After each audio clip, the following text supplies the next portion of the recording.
ജീവന്റെ അലച്ചിലിന്റെ ദൈർഘ്യം അറിയുന്നവൻ അവന്റെ യാത്ര അവസാനിപ്പിക്കുന്നതിന് അജ്ഞാനമാകുന്ന ഇരുണ്ട പ്രദേശം കടക്കണം.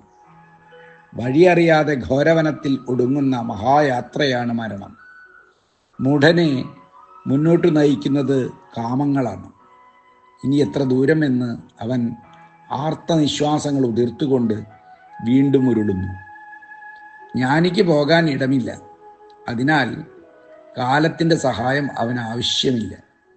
എവിടെയും താനുണ്ട്, എപ്പോഴും താനുണ്ട് എന്നതിനേക്കാളും താനേ ഉള്ളൂ എന്ന സ്ഥിതിയിലാണ് അയാൾ. അതിൽ എവിടെ, എപ്പോൾ എന്നതില്ലാതെയുള്ള പരമമായ തലത്തിലേക്കുള്ള ഏണിയായി മാത്രമേ അയാളിൽ ദേശകാല സ്മരണകളുള്ളൂ. ദേശകാലത്തിലൂടെ നീങ്ങി അതിനപ്പുറം പോയവനാണ് ജ്ഞാനി.